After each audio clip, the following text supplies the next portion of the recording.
Hello. आज हम हिंदी व्याकरण में कारक चिन्ह पढ़ेंगे। पहले कारक की परिभाषाएं। संज्ञा या सर्वनाम के जिस रूप से वाक्य के अन्य शब्दों के साथ उसका संबंध ज्ञात हो उसे कारक कहते हैं। संज्ञा या सर्वनाम के जिस रूप से वाक्य के अन्य शब्दों के साथ उसका संबंध हो उसे कारक कहते हैं। कारक का शाब्दिक अर्थ क्या होता है? करने वाला। जैसे राम ने रावण को मारा। राम ने क्या है? कारक है। को क्या है? को भी कारक है। राम ने रावण को मारा। फिर हिंदी में 8 कारक चिन्ह होते हैं। कारक और विभक्ति चिन्ह देखते हैं। कर्ता, कर्ता का विभक्ति चिन्ह क्या है? ने। कर्म को, करण से के द्वारा, संप्रदान को के लिए, अपादान से अलग होने के अर्थ में, संबंध का के की, रा रे री, ना ने नी, अधिकरण में पर, स्थान सूचक मतलब जगह सूचक, जगह के बारे में निश्चित होता है। संबोधन हे ओ अरे, पुकारने के लिए संबोधन कारक का उपयोग किया जाता है। कारक के 8 भेद हैं जो निम्न, हम एक एक को अपन विस्तार से पढ़ेंगे। पहला है कर्ता कारक। विभक्ति चिन्ह क्या है? ने। जो वाक्य में क्रिया काम को करता है उसे कर्ता कारक कहते हैं। जो वाक्य में क्रिया काम को करता है उसे कर्ता कारक कहते हैं। जो काम को करता है वो क्या है? कर्ता कारक है। अब उदाहरण देखते हैं। टीचर ने आज मुझे पीटा था। टीचर ने क्या है? यहाँ कारक चिन्ह, कर्ता कारक है। टीचर ने आज मुझे पीटा, तो क्या है इसमें? क्या दे रहा वाक्य में? वाक्य में क्रिया काम को करता है। टीचर ने आज मुझे पीटा। बालक ने कुत्ते को मारा। बालक ने कुत्ते को मारा, तो इसमें क्या है? कर्ता क्या है? बालक ने। बालक है कर्ता। बालक ने कुत्ते को मारा। शिक्षक ने कॉफी पिया। शिक्षक कर्ता है और ने क्या है? कारक चिन्ह है। तो क्या हो गया? शिक्षक ने कॉफी पिया। नोट है, ने विभक्ति चिन्ह का प्रयोग वर्तमान काल, भविष्य काल और अकर्मक क्रिया के साथ नहीं होता है। कर्ता कारक है ना, उसका वर्तमान काल, भविष्य काल और अकर्मक क्रिया के साथ नहीं होता है। हमने पढ़ा था अकर्मक और सकर्मक क्रिया। अकर्मक क्या थी? जिसमें कर्म नहीं होता, और सकर्मक में कर्म होता है। जैसे राम जाता है। अब इसमें देखो कर्ता कारक लगा के देखते हैं। राम ने जाता है, वाक्य नहीं बैठा ना, राम जाता है। ये क्या? कुछ अपवाद होते हैं। राम जाएगा, इसमें कोई कर्म नहीं है। राम जाएगा। ने का प्रयोग केवल भूतकाल में ही किया जाता है। कर्ता कारक ने का प्रयोग केवल भूतकाल में किया जाता है, वर्तमान काल, भविष्य काल, अकर्मक क्रिया में नहीं किया जाता है। दूसरा है कर्म कारक। विभक्ति चिन्ह क्या है? को।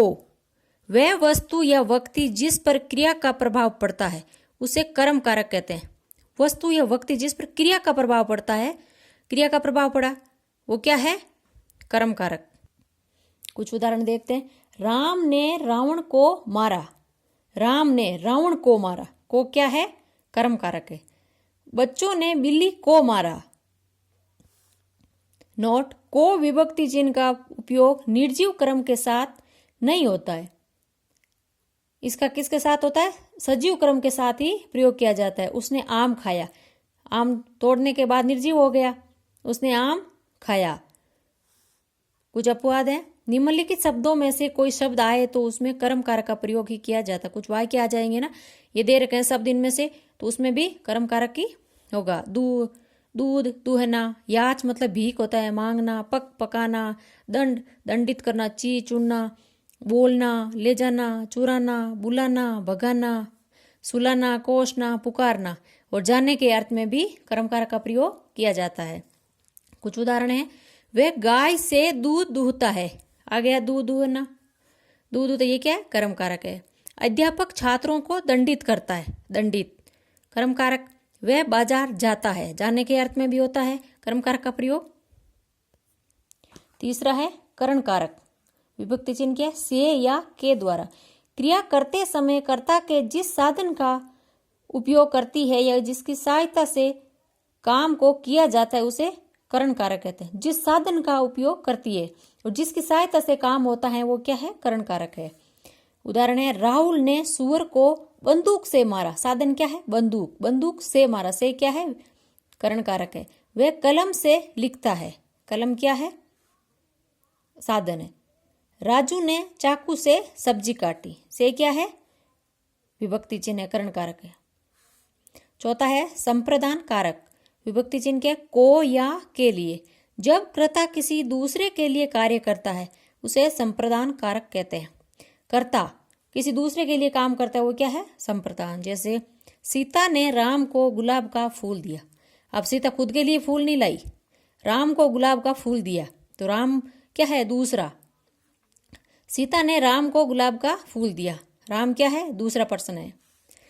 रोहन अपनी माँ के लिए दवा लाया। रोहन अपनी माँ के लिए लाया, तो दूसरा क्या हो गया? ये दूसरा प्रश्न है, तो क्या है? रोहन अपनी माँ के लिए दवाई लाया। कर्ता किसी दूसरे के लिए कार्य करती, तो दूसरे के लिए माँ के लिए कर रहा है। ये राम के लिए फूल आई है, तो क्या है? ये दूसरे के लिए कार्य करता है। नोट है, संप्रदान कारक में दो कर्म होते हैं।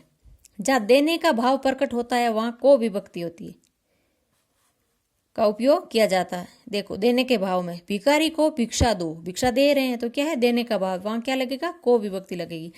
आरती ने सरिता को पुस्तक दी। आरती ने सरिता को पुस्तक दी, तो को विभक्ति चिन्ह लग गई। ये था संप्रदान कारक। पांचवा है अपादान कारक। विभक्ति चिन्ह से अलग होने के अर्थ में। से अलग होने के अर्थ में जिस क्रिया से एक वस्तु का दूसरे वस्तु से अलग होने का भाव प्रकट होता है उसे अपादान कारक कहते हैं। पेड़ से पत्ता गिरा, पेड़ से पत्ता अलग हो गया, पेड़ से पत्ता गिरा। गंगा हिमालय से निकलती है, गंगा हिमालय से निकलती है। अपवाद है कुछ, जहां दो व्यक्तियों वस्तुओं की तुलना की जाए वहां अपादान कारक होता है। गीता सीता से अधिक सुंदर है, दोनों की तुलना हो रही है, वहां पे भी अपादान कारक हो, क्योंकि ये अपवाद है। छठा है संबंध कारक। विभक्ति जिन्हें का, के, की, रा, रे, री। जब किसी संज्ञा या सर्वनाम का संबंध किसी दूसरे संज्ञा सर्वनाम के साथ होता है, संज्ञा या सर्वनाम का संबंध किसी दूसरे संज्ञा सर्वनाम के साथ उसका संबंध होता है, वो संबंध कारक कहते हैं। जैसे सुरेश रमेश का भाई है, वह गीता की बेटी है। कुछ अपवाद है, जहां पर कोई वस्तु किसी को सदा के लिए न दी जाए। अपवाद क्या था? जहां कोई चीज सदा के लिए नहीं दी जाए। मैं धोबी को कपड़े देता हूं, धोबी को कपड़े सदा के लिए थोड़ी देते, धोने के लिए देते। क्या है ये? अपवाद है कुछ।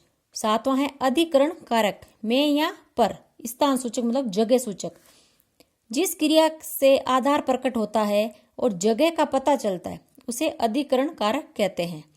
जैसे मेज पर पुस्तक है, मेज टेबल होती है ना, मेज पर पुस्तक है, मेज के ऊपर पुस्तक है। पर क्या है? यह विभक्ति चिन्ह। वह लड़की गुजरात में, जगह का पता चल रहा गुजरात में है। पेड़ पर पक्षी बैठा है, पेड़ पर पक्षी बैठा है, पर। आठवां है संबोधन कारक। विभक्ति चिन्ह के हे, अरे, अजी, अहो पुकारने के लिए उपयोग किया जाता है। जिस क्रिया में किसी को बुलाया या पुकारा जाता है उसे संबोधन कारक कहते हैं।